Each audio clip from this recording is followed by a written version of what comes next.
Повестите веднаш со следната тема најавме спорт, ќе ви дадеме спорт, многу спорт, почнуваме со фудбалот, се разбира спортот број 1 во светски рамки, па и кај нас Благо Милевски, селекторот е гостин ова утро, разговараме за последната група квалификацијска во Лигата на нациите и каков е патот до следното светско првенство 2026. Добро утро селекторе, добре дојавте. Добро утро и ви благодарам на поканата. Група C4, заедно со Ерменија, Фарски острови и Летонија, ерменците некако судбина, трет пат во последните 4 ждрепки со оваа селекција, 6 победи во 11 надпревари, 3 порази и 2 нерешени средби. Дали тоа ќе биде нашиот најсилен противник во оваа група?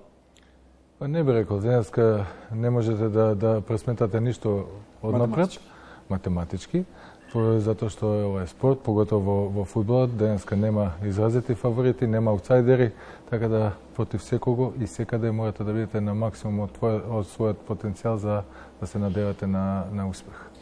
Побрзавме, истрчавме да кажеме дека ова е најлесната група во нашата историја квалификацијска, дали постои такво нешто?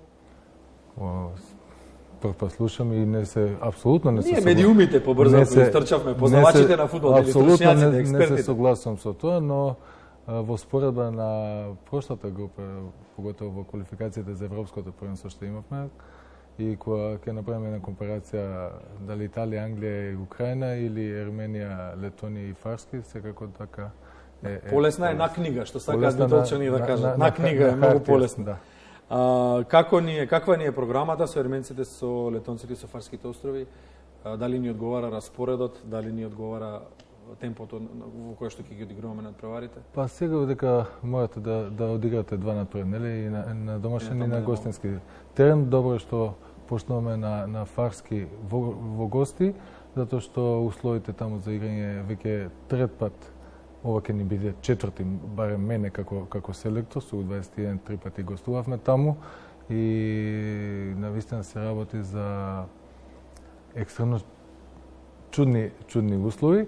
Секако дека јуни и септември се најпогодни за игра и мислам дека од таа страна, да, распоредот ни е погоден, наклонет, но пак е повторно мораме да бидеме на максимум, не да се истрчат, да се одигра, да се сватат несериозно, него и професионално, максимално сите противници, без разлика дали играме на домашен терен или на гости, ако сакаме да бидеме успешни во овие Лига на нации. Првото коло од 5 до 7 септември завршува на 19 ноември 2024 година. Четвртфиналните дуели се од 20 до 25 марта, завршено турнир е закажано од 4 до 8 јуни. Каков е сега квалификацијскиот циклус? Сретнавме во некои медиуми дека победниците во групите одат, малку беше нејасно кажано, поврзано со светското првенство, да кажеме дека не одат победниците во групите директно на мундијалот, туку дека има дополнителни квалификации, па да го објасниме малку процесот на квалификување за мундијалот. Победниците од четирите сегменти А, Б, С и Д се приклучуваат на оние 12 репрезентации, каде што и ние бевме нели в прошлиот циклус за квалификациите за светското првенство, се приклучуваат на тие 12 репрезентации и формираат 16 тимови или репрезентации кои ќе бидат поделени во додатни 4 групи и победниците од тие 4 групи се ќе изборат пласма на светско првенство. Значи, вака просто математички кажано, ако бидеме први во нашата група, ни се потребни уште 4 надпревари да победиме за да избориме пласма на светското првенство. Ако не успееме во квалификациите за светското првенство, имаме две шанси. Која ни е најдрага победа, која ви е најдрага победа во мандатот како селектор на А репрезентацијата? Секако тука нема конкуренција. Тој надпревар против актуелниот европски шампион во Палермо. Против Италија на гостински терен и повеќе од аутсайдер бевме на тој надпревар, но го покажавме она со кое што го отворивме разговорот, дека на едно е на хартија, друго е на зелениот терен. Што според вас ќе биде успех, иако тогаш не успеавме да се пласираме, нели од португалците се губивме, меѓутоа, што според вас ќе биде сега успех, а што ќе биде неуспех? Прво во оваа група, а потоа и во квалификациите. Па секако да се надеваме дека ќе отидеме во квалификациите. Секако дека имаме цел да бидеме први во групата, тука не бегаме од тоа и мораме да имаме таква цел, затоа што покажавме како тим, како репрезентација, посебно во последните 6 надпревари од квалификацијата за Европското првенство, дека созреваме како тим, сите оние млади играчи кои ги имплементиравме во тимот и како стартер и како целокупен ростер, веќе се зрели, веќе имаат во своите нозе надпревари одиграни одлични надпревари, пак ќе потенцирам против репрезентации како Италија, Англија и Украина, и веќе се созреани и спремни за да поставиме и таква цел за да бидеме први во нашата група и после ќе видиме што ќе донесе. Значи одиме чекор по чекор. Целта основна е да се биде прво групата. Да. Желбите и посакувањата се тоа. Дај Боже да се остварат желбите на сите нас. Како се селектираат играчите, да им биде појасно на фудбалерите кои зошто е во репрезентацијата, каков е системот на селекција кој го практикува селекторот?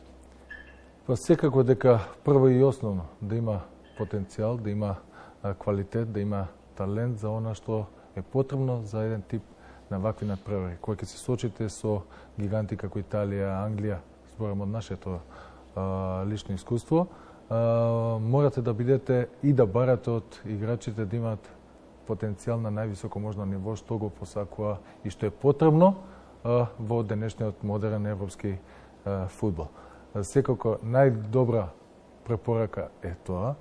Второ, да бидат стандардни во своите клубови и да го покажуваат тој потенцијал на самиот терен. Значи, самите игри што ги презентираат во своите клубови, секако тука игра улога и лигата каде што настапуваат, и клубовите каде што настапуваат, темпото и ритмот на кој што ги играат своите надпревари, сето тоа едно скалило, една комплетна слика права за оној фудбалски потенцијал што е потребен на нашиот тим за да бидеме конкурентни во Европа. Со колкава бројка од играчи кои што според овие критериуми заслужуваат да бидат дел од репрезентацијата, зборуваме и за најширокиот список, со колкава бројка на играчи располагаме како македонци ние? Колку се? 50, 30, 25, 12, 9? Јас би сакал да имаме многу поголем број на таков потенцијал играчи кои може да бидат конкурентни. За жал, во моментов, зборим за некоја бројка околу 25 до 27 играчи, кои може да бидат надополнет тој број со неколку играчи од младата селекција, која се уште ги има за одигрување своите квалификации за Европското првенство и тука не можеме да сметаме и не сакам да сметаме на нив, се додека не ги завршат своите квалификации за U21, затоа што мора да докажат и покажат прво во својата возрастна граница и во U21 дали имаат потенцијал и каков потенцијал имаат за да може да конкурираат во репрезентација. Видовме дека тоа е чекорот со напорна работа. U21 селекцијата беше првата што го пробим разот на големите надпреварувања, потоа и сениорската си дојде некако од таа работа таму каде што заслужуваше на едно сениорско големо надпреварување, беше тоа европско, посакуваме и светско. За крај прашањето кое што најмногу не боли сите нас љубители на спортот, особено влюбениците во фудбалот, е фактот што ниту еден, може би еден двајца, меѓутоа ниту еден од фудбалерите што играат во Македонија не се конкуренти за репрезентацијата, за најсилниот состав, за првиот состав и така натаму не се редовни. Како го објаснувате тој факт? Што се случува со македонскиот фудбал? Јас би сакал највише од сите да имам поголем избор на играчи што беше половина репрезентација со таков потенцијал. Тоа е во моментов. Значи, кога работа со U21, тоа зборам 2014-2015 и тој ростер на играчи кои избори прв пат пласман на едно европско првенство, имавме 82% играчи кои доаѓаат од домашното првенство. Значи, во овие години до сега од 11-9 е некоја математика. Таа е реалната слика. Што е причината за такво нешто, да не навлегувам, тоа е малку поголема и подлабока анализа за тоа, но а фактот е дека и европските настапи на нашите клубови го покажуваат тоа, дека мораме да работиме многу појаке, многу подобро, за да бидеме конкурентни и на клубски план, а рефлективно и на... Па, репрезентативците се прават во клубовите, нели? Не може селекторот за 3 дена со магично стапче да направи... Не, таму треба да ни биде базата и мора да ни биде базата.